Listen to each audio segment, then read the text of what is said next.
And here he is, my right-hand man, my wingman each and every Friday, because he chooses 3 Freeview films for your consideration. I choose 3 as well. Half a dozen offerings for you when the football's not around, of course. And we've got the World Cup starting, this time next week first. The first game will be over, I think. Van Connor's with us now, though, with his Freeview film listed in front of me. Good morning, Van. How's your week been? Were you involved as the London Film Festival started yet? Oh, no, the London Film Festival's way off yet. But no, this week the film world has been obsessed with Barbie and Oppenheimer, with neither of which I've had the opportunity to see. I'm not important or cool enough yet. It's weird, though, isn't it, that the summer's come down to a choice between Barbie and the man who invented the atomic bomb, which could destroy us all.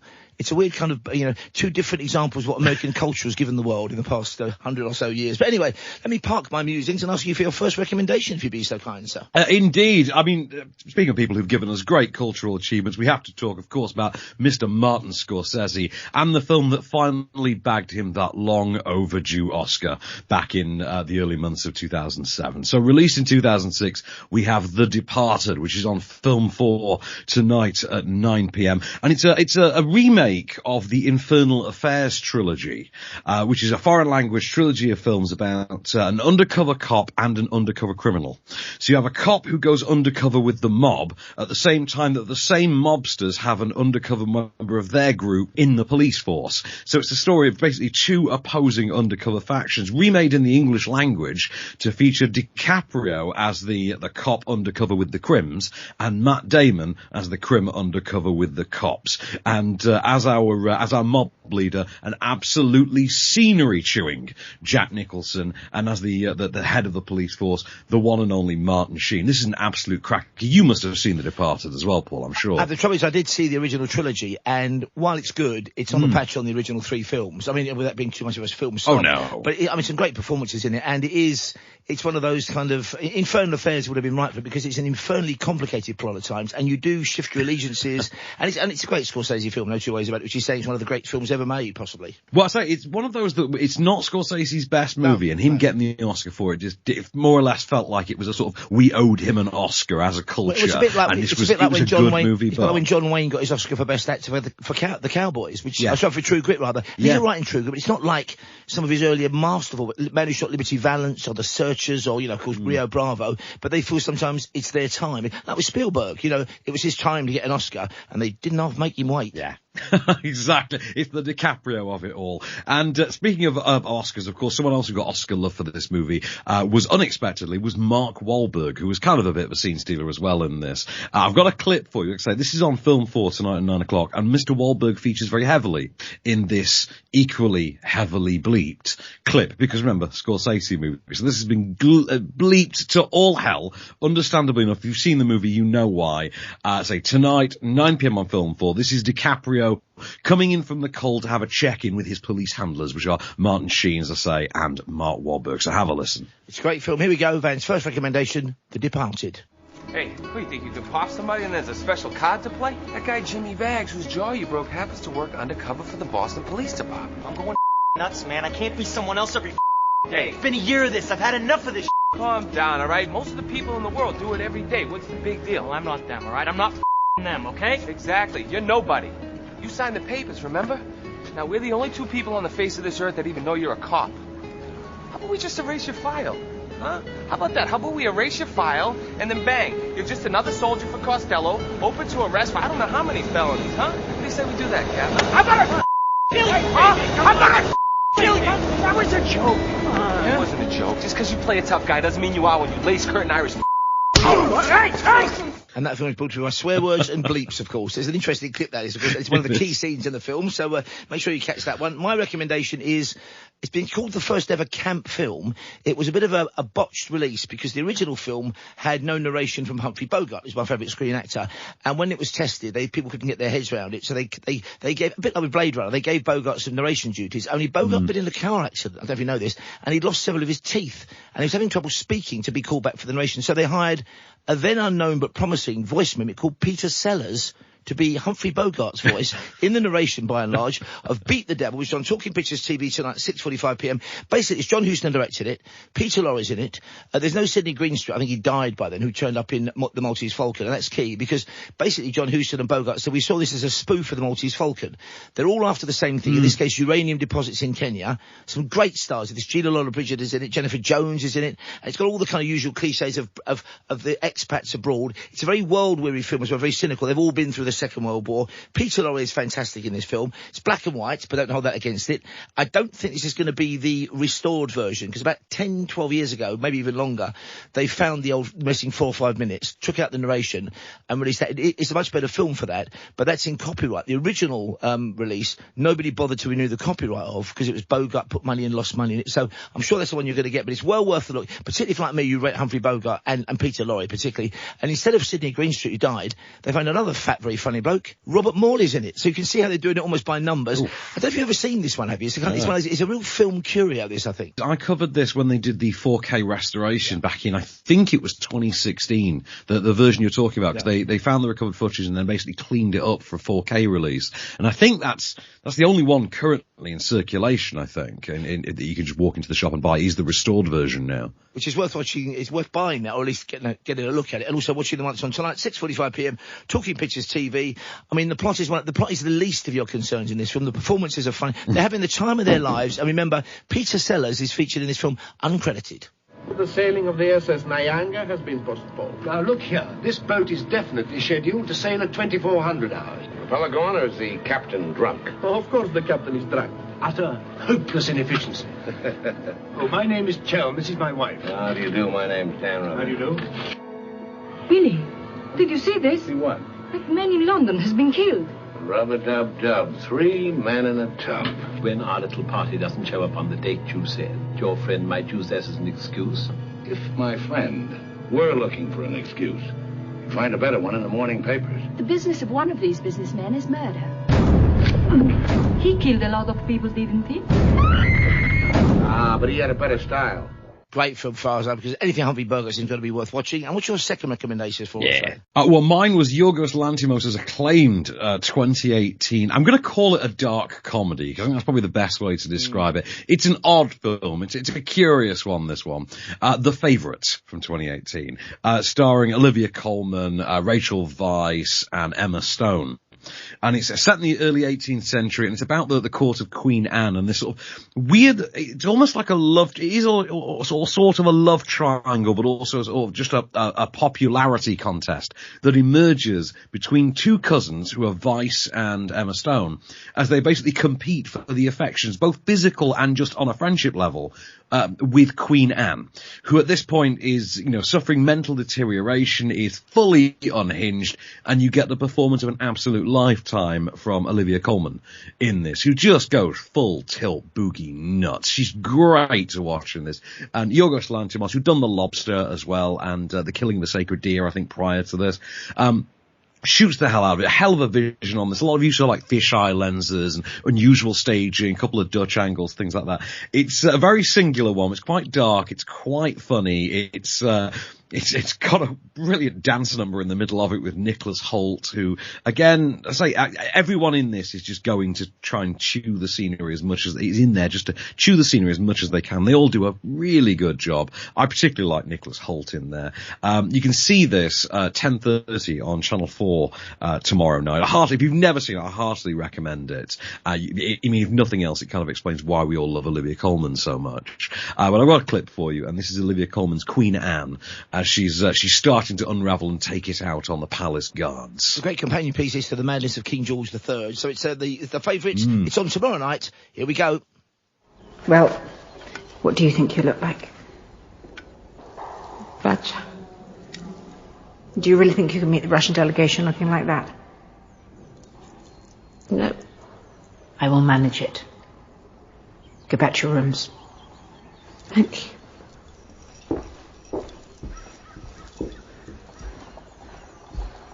Did you just look at me? Did you? Look at me! Look at me! How dare you! Close your eyes! Close your eyes. Are you looking at me, Alex? He is looking at me. He's not going to close his eyes, though. So that's the favourite. Now, my second recommendation is one, I warn you in advance, folks, this isn't in any way, shape or form a perfect film because it's a student film. And it was made for £3,000 or thereabouts, shot on 16mm. It's in black and white. And it's an interesting film because they kind of rehearsed it because the director, it's his first feature and he was still, I think, a student pretty much. He couldn't afford to waste film. He paid for it himself. He cast his mate, Jeremy Theobald. He didn't go on to do much else apart from guesting some of the bigger films this director made, who also wrote it along the way. He came out in a few big films. You might have heard some Batman films and stuff because this is the very first film by Christopher Nolan, who went on to make Memento. He then made Insomnia, a remake of I think a Scandinavian film with Al Pacino and Robin Williams. He then did the Batman franchise. He's done science fiction films. He did Tenet recently. I think was criminally underrated in parts, but also was self-indulgent. But he's a masterpiece, masterful director, Christopher Nolan, game changer. And this film's got real echoes of themes in his work, but also it's very much a precursor, I think, to Memento. I know you saw this a while ago, I think, didn't you, Van, this one? Yeah, I saw this because I think this kind of flew under the radar until Memento hit big, and then it was sort of everyone kind of went and got the first two Nolan films and watched them together. I was definitely part of that crowd. I really liked Following at the time, but it's very much you see the genesis there of the great auteur emerging, the over rehearsed, very polished precision of a Christopher Nolan movie, even in his scrappier student days, very much there front and centre to behold. It's a cracking one, I think. And the setup's very kind of, as you might expect from Nolan, it's a little bit kind of meta in that it's about a novelist who's got writer's block, or would-be novelist. He decides to start following people, maybe their lives, and watching them unobserved. He'll get some clues as to how he could write his book. He follows a man who turns out to be a masterful burglar, but who doesn't seem to burgle for the money. He gets to know him, follows him on jobs, becomes almost a burglar himself, and then the plot really thickens.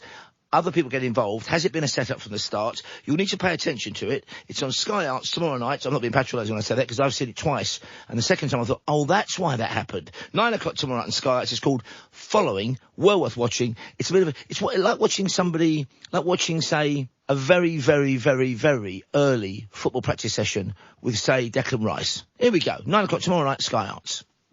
Your eyes drift across a crowd of people, and they slowly stop and fix on one person, and all of a sudden that person isn't part of the crowd anymore. They become an individual, just like that. It just became irresistible. So you followed women? I followed anybody. I just wanted to see where they went, what they did. It was supposed to just be completely random. You would never follow the same person twice. That was the most important rule. That was the one that I broke first. That's when the trouble started. That's a great cliffhanger of a trailer. It kind of sums up the film as well. It's very film noirish as well. And my final recommendation is only just a Sunday recommendation because it's on at 10 to 1 a.m. Sunday morning, just after midnight on Saturday. Great film, though, this one. It's called The Guard. It's starring, of course, the mighty Brendan Gleeson. I say, of course, because it's written by John Michael McDonough, who'd already done work with him in Bruges and went on to do, I think, dare I say it, overlong and overrated and slightly confused Banshees of Inisherin. I mean, some great performances in it, but I'm going, film? Where's the film? Anyway, enough of my yakking on that one, because other people disagree vehemently with that. This is The Guard, though, and basically, the Gardaí are what the Irish call their police in Gaelic. And he's basically a rough and tumble guy, Brendan Gleeson, maybe borderline corrupt, certainly very, interested in people's lives and quite compassionate, and he's investigating what seems to be the work of a serial killer, and a cult serial killer, when Don Cheadle turns up as an FBI man with his thumb up the proverbial, he says to them, look, I need your help, we're expecting a huge drug shipment to arrive here, here's who we're after, here are their associates, and one of them is the victim of this so-called cult serial killer. So immediately then Brendan Gleeson thinks, well, I've got two different things going on here, or have I?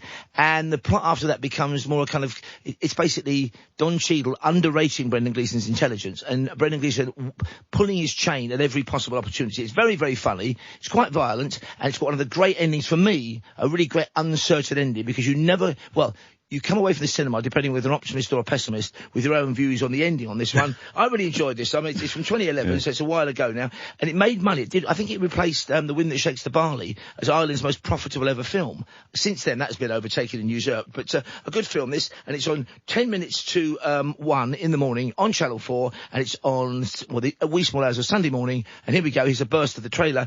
Brendan Gleeson doing what he does best, winding up a yank.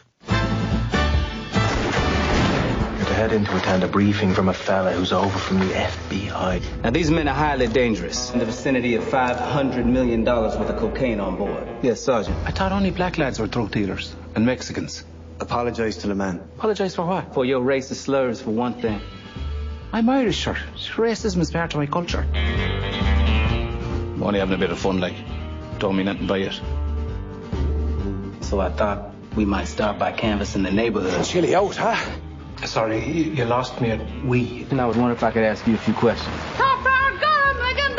It was a Gaelic-speaking region. Didn't I teach you that at Langley? How you doing, sir? Sir, Langley's the CIA, you idiot, not the FBI. Interesting film, that as well. And, of course, I should have said yanking the chain of a yank there. And in the words of my very first mother-in-law, I've had three, of course, being a much married and very poor man, and she was Irish, she used to say to somebody, he's not as green as his cabbage looking. And that's true of Brendan Gleeson. You think he's this country bumpkin cop. Don't misjudge him too quickly on this one. So that's my third and final recommendation, The Guard, from 2011, 12:50, Channel 4. And what have you got as your final thought for a Freeview film recommendation, Van? I mean, mine could not be further removed from yours if I tried. So I'm going with a relatively neglected family animated movie from 2019. This was one that sort of fell through the cracks with the Disney Fox merger towards the end of the 2010s. It's called Spies in Disguise, and it features the voice talents of Will Smith and Tom Holland. Not a combination anyone would have immediately thought to come up with. And the idea here is that Will Smith is the super slick, super spy, very much a debonair James Bond type, who, through machinations, accidentally gets turned into a pigeon. And is forced to rely on a young, inexperienced lab intern, voiced by Tom Holland, who's the only one he can trust to help return him to normal. But of course, along the way, as they try to turn him back into his regular, human-shaped form, he can't resist sticking his oar in and trying to solve the big case that he was working on at the time and taking down the big bad. It's a very, very funny movie. I honestly thought it looked rubbish, and I expected nothing from it. And it was one of those just sort of like, Disney had acquired it off the back of Fox. Hopes weren't high. I saw this on a Sunday morning whilst mortally hungover at a family screening, and my friend and I were just dying in the back row, just holding our heads, hoping they didn't explode. And we absolutely loved this movie. The pair of us had just the time of our lives watching it. It was just an absolute hoot. You wouldn't think it, but very, very funny. You'll hear it in the clip in a second. Exactly what happens when Will Smith gets transformed into a pigeon, has to deal with literally all the physical limitations of being a pigeon. But it's got a sort of Despicable Me, Minions-ish kind of a quality about it. I think it's really funny. You can see this on Channel 4 on Sunday afternoon at 3:30 in the afternoon. I know it sounds absolutely rubbish, and it looked absolutely rubbish. I'll go with you on that. But it is actually really good. And as I say, it's called Spies in Disguise, Channel 4, Sunday afternoon, 3:30. Put this on, show this to the kids, and they will have a ball, and you will laugh along with them. Like I say, very much one for the Despicable Me crowd. And that's why we have Van on the programme, those great kind of unpolished gems of cinema spots for us. Here we go. It's a Sunday afternoon movie. Here it is. Subject appears disoriented. Of course I'm disoriented. You can talk? Bobby, he can talk. It worked. My eyes. It worked. What did you do to my eyes? Hey, lads, look at me. Look at you? I can't not look at you, Walter. I can see my butt and your face at the same time. That is so cool. Fact, pigeons have 360-degree vision. Now nobody can sneak up behind you. Stop, girl, come on. This is so great. Pigeons can be found in every major city around the world, and no one notices them. It's the most perfect form a spy could take. Yeah, but they're flying rats. Let's be honest on that one. Listen, but before you go, Van, and we really appreciate your time this morning, and we know you can tell us about off-screen in just a moment. The podcast, I think, is dropping this morning. But have you seen the trailer for the Ridley Scott, Joaquin Phoenix Napoleon film that's coming our way back in November? I have. I've been looking forward to this for a long, long time. I mean, come on. We've been waiting for a good Napoleon movie since Kubrick, right? Yeah.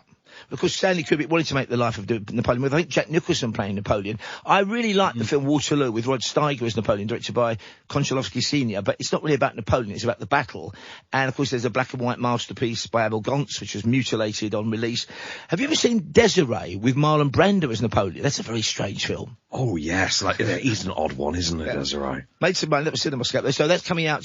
And again, the scale of it looks spectacular. And Joaquin Phoenix, I mean, if anyone can do it, I think Ridley Scott can, because it looks like kind of Gladiator meets, I don't know what, Gladiator meets, what's that, the Marie Antoinette series off the TV, because it also looks rather fruity, as well as being incredibly dramatic. Well, as I say, I mean, the only disappointment for me is this is the Napoleon movie that won't feature ice cream or a bowling alley. I mean, that'll always be my definitive depiction of Napoleon in contemporary cinema. But I am very much looking forward to it. I mean, Joaquin Phoenix back with Ridley Scott. I mean, we're back into Gladiator territory, and that really excites me, to be honest. That excites me more than Gladiator 2 does, at any rate. Now, I've mentioned the podcast off screen, and that features the podcast answer to Bill and Ted, which is Al Van and Adam. Tell us more. What's happening on the show this morning? We're actually not doing one this. We're having a week off after that this big week build because up, you slackers. What's the matter with you? Yeah, I know, but with Mission Impossible opened on Monday, and it's kind of got the run of the gaff for like near 2 weeks. Yeah. So we thought we'll have a week off while everyone's catching up and seeing Mission Impossible. Then we'll come back next week and do Barbenheimer, as it's being called, and the new John Boyega comedy, They Cloned Tyrone.